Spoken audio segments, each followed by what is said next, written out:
you like that? I skipped coffee because I don't know what to do.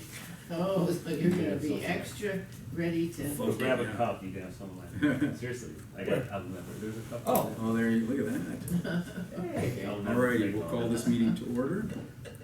First item of business is the consideration of the August 9th minutes. Now we have a chance to review those. Yes, I'll move approval. Second. Second. All those in favor? Aye. Aye. Opposed? All right, minutes pass. Next item, item 3, is consideration of the facade improvement program. We had the discussion at the last meeting about paint, awnings, and signs, so staff included sort of a summary review, and then the two programs, or the existing program and then the proposed modifications to the program. Any questions on that? Morning. Good morning, so we just got started. Super slow, I'm sorry. No, that's fine. 7:15, One question I had for staff was, so the existing program already does carve out signage and awnings for the 1,500, right?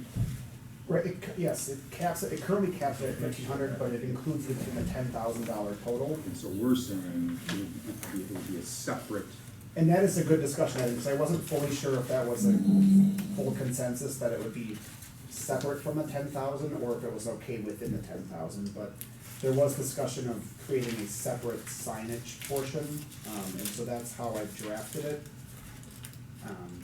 But if it's worth discussing, I'm happy to hear the perspective. Could you point to the page or the area where we're? Sure, so the proposed change is shown on, page 14 of 86 in the bottom.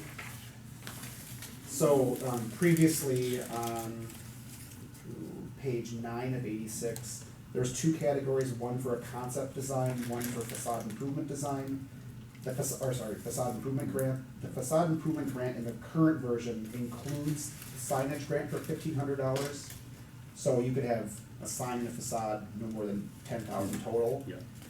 The proposed version, which once again I'm seeking clarification on, would have a concept design grant for 2, a facade for up to 10, and a signage or awning grant for up to 15. This was based on how we recently handled the corner building here with Stein and Alliance Frances, because they did get a $10,000 facade, and then the CDA did grant the signage grant as well. I thought the conversation was based on the tenant shouldn't be penalized for the building improvement. But if that's not the consensus of the group, we could remove that and just go with the painting for now, but I did include both for conversation at least. I had a question to other municipalities. So we'd be routinely funding sign and awnings for every business that comes in. So is that common? Did West Allis do that? I can say in West Allis's case, they only funded signs that were determined to be exceptional. So if it was a standard sign, routine lettering or something like that, they would not have considered it. It did need to go to Plan Commission for special approval because it was considered exceptional. But I don't know whether or not that's routine or not in terms of other municipalities. What would be an exceptional, like lit up, or what makes it exceptional? Yes. Yeah, so it wasn't like a standard channel letter sign, it was more creative. There wasn't many funded, I will tell you that, because, the one I think I can think of from the West Dallas 80s Bakery had like a, the big marquee kind of sign that cost more money, but it was better than standard. So the concept was, if you could do something better than the standard to improve the business district look, we'd help fund the additional, look of it. But if it was a standard, channel letter sign, that wouldn't have qualified in West Dallas. I just have one anecdote to add. I know Drafton Vessel was disgruntled about, they wanted to do a light up sign, so we might be working at cross purposes with design review here, and design review shut them down for that. They said it wasn't permitted, and then they were upset because then Mod Pizza did it and was granted an exception because supposedly that's part of their national brand identity or something. So just They were inconsistent. data, yeah, so just data they have out there. Drafton Vessel did want to do something cooler when it was like multi-bulb light up signs and I trust anything Nat wants to do, the owner, an artist. But they didn't get it, so I don't know what we would actually be funding from a practical sense. If they're hamstrung over there, we're doing something exceptional, what are we doing? So as Well, our, in reality, I mean, I don't know how many businesses would even come in for this. It's not, I don't see us getting a bum rush of, Oh, For $1,500 bucks. Almost every business comes in for it. I mean, I was surprised when the knife sharpening place didn't. I would say almost everyone who comes in gets it.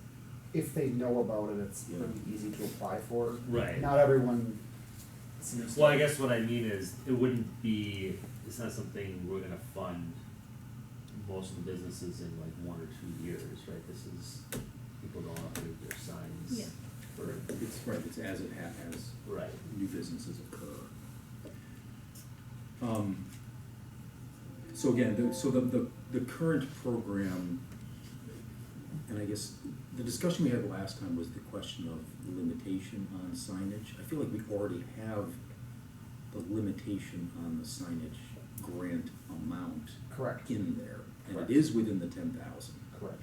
So for purposes of this I guess I'll say that, and then I'll also say, I feel like it might be a good idea for staff and Erica. I feel like there might be other areas of the facade program that could be, now given your experience and her experience, modified to Absolutely. improve it. So I think for purposes of this discussion, we were particularly interested in painting. Okay. So I think we've addressed removing the painting as a standalone grant option. That's the most important thing. So I think we accept that. Sure. We put on hold and I think we still have the 1,500 question. I think David's question is a good question, that do we really want to grant all signage? And the purpose of this facade program is to help improve the buildings. And, you know, we added the signage as I think a component of that. But again, now that we have sort of the limited funds, we're really looking to help improve these older, more of a permanent improvement to these older buildings. And I think that is a good discussion to have, but I think we should do that in the context of a more comprehensive review of the program based on your experience, Erica's and others. Does that make sense? Yep, So, that's fine. And the other thing is, I believe, I think any changes to this program have to go to the village board. I'm pretty sure that was, that's part of the MOU or part of something, okay. because I know there was a lot of the board was very concerned with us making changes to the program without their review, so you need to check. I don't know if this painting is gonna rise to that level of materiality, but certainly these other changes, I think the board's gonna wanna look at, so we need to check that. Absolutely. So I don't know if it's in this or if it's in the MOU, somewhere I know, aren't I correct in that? Yeah, I'm pretty sure that the I don't board, recall. yeah, I think you are right. yeah. I It know might be the there was a MOU. concern about just, again, since the money transferred to sort of controlling to make sure it stays with what was the original intent of the program, so we just need to check that, and make sure we're being consistent with the process. I think the historic buildings is a really good point, and one that, you know, people have sort of been woken up to a little bit lately. I mean, and I'm not a big fan of facade grants, but I mean, I would even go for like, if it's well, I know we don't have formally historic buildings, but if we determine that a building is, you know, of historical significance, I could see even going to 25 or something, like, because it's more expensive. You know, it's more expensive to buy that old building and preserve the facade and maintain it. So, I mean, I could see supporting that with the facade program. But I mean, Focusing in more. yeah, if that's which I think also, I mean, look at Cedarburg is a good strategy. But I just overall, I'm not supportive of taking the 1,500 out of the 10,000. Not additive, not Right, making it right. 11,500. Right. Yeah, that's when I read it, I thought, look, that's a sort of a fundamental difference to the program that I think the board would, my guess is the board would push back on that too, that we're expanding the amount. So anyway, that's I think we can take that now as a more Okay. comprehensive. It's hard to know where the board comes. That's true, that's Kind of- good. You never really know, but. You never really know. But it No one sounds, expects the Spanish Inquisition. but it sounds like we should also get to the bottom of whether or not what we're thinking is in conflict with the design board, design review board, and whether they have different criteria for signage that, Well, I know Erica has said in the past that because the sign code is relatively strict and that they're, like, people can't put up cheapo signs, they have to be monument signs, blah, blah, blah. That was one of the rationales for funding signs, because we're being, we have this requirement. yeah. Yeah, we don't want, yeah. Mhm. So what exactly are we doing, a decision today or something? Yeah, right now I think it's just the painting. Just the painting? Yeah, That's Okay, all we're doing. alright. That's why, the rest of it is a much deeper Yeah, conversation. please. we can have. So in terms of that, so on page 8 of 86, the current program lists painting as an eligible activity. Yeah, In the revised version, on page 14 of 86. 14 of 86, the final non-eligible activity is listed as painting unless incidental to a larger approved project. Yeah. I didn't wanna have to itemize out someone's larger project if they, No, I think did that is, something else. I think that was the intent, as part of a broader, they're at whatever, 8,000, they can So if put they're in- replacing their windows and putting new trim around the windows that have to be painted, that could be part of it. They could include that as part of Yeah. it, yes. Yeah, take painting not eligible and put it not eligible. Yes, exactly. I approve. Do we have a motion to, I motion we approve that change. I'll second that. all right, those in favor? Aye. Opposed? Okay. Thank you for that discussion. Next item is item 4, consideration of proposals for the housing study. Marta, I don't know if you want to walk through the, Sure, and I don't know if people, I maybe could have put more copies if they don't have it in front of them.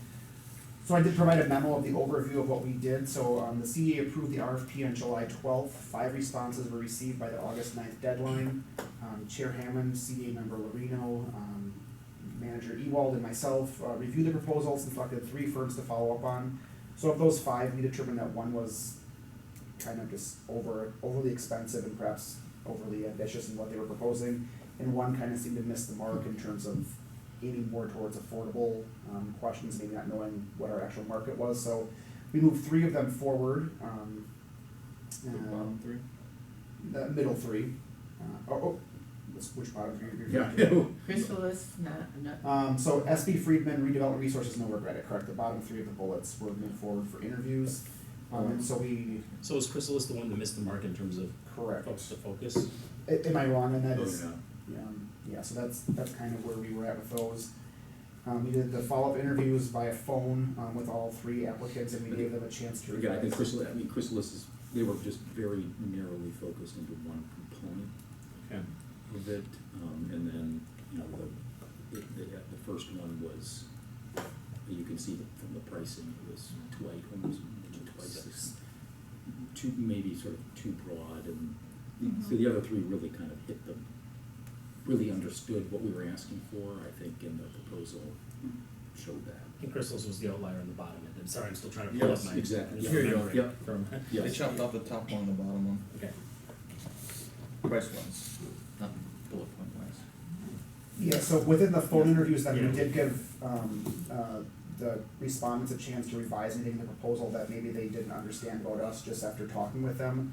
SB Friedman did choose to revise their proposal and came in slightly less than what they initially proposed, because they had been higher initially.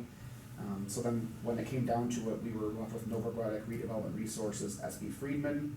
And staff, I did review their work product, for both Novogradac and SB Friedman. I called, references on both of them. Just based on that, both Rebecca and I were comfortable with recommending Novogradac. It was difficult to get us all together in a room to make that work with people being out of the office and whatnot, so that was where staff is coming from this. Both Chair Hammond and Dusty were involved with it, so if they have further comments to share or, suggest on this, but that's kind of where we have, focused on potentially moving forward with it. The CEA is comfortable with that review and that budget price. I noticed, so I was surprised that so many of them were from out of state, so which ones were local? So the only local one was Redevelopment Resources, they're primarily based in Madison. Mhm. SB Freeman was Chicago, Nova Product was Kansas City. APD was Atlanta, I believe, and I think Christmas was also maybe Georgia. Or Kentucky. Definitely out of state, though. The only local one was Redevelopment Resources, which did give them some bonus points in terms of our review, thinking that they'd have more Mhm. local access and Yeah. understanding of our market. But ultimately, they kind of focused more on economic development issues, not as much housing. Maybe it'd be good to have outside eyes. That's exactly right, that's what we were thinking. Yeah. It's- Okay. There's sort of that balance, right, you want some local Mhm. knowledge, and, you know, Kansas City, there are some similarities, I think. so- Well, and we can, our staff and village. Yes, can Can guide that educate them. local Mhm. angle of it, Yep. so. And they do national studies, obviously. The one, Nova Products, the one example they asked us to reference was a suburban county outside of Indianapolis that had urban and rural kind of splits. They referenced us to the urban portion of that study. So they do not international, they do national studies within that.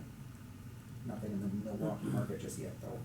And how many public meetings did they say they would do? I believe theirs was two. Minimum of 2.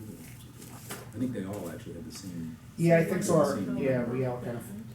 Basically, and one kind of in the middle and one presenting there. Yeah, I'd have to reference it specifically. I know that did come up in terms of a different submission whose price was higher. They indicated that perhaps it was higher because of the amount of meetings that were required, because they can do, all this, most of this reference study through their own databases and whatnot, but having to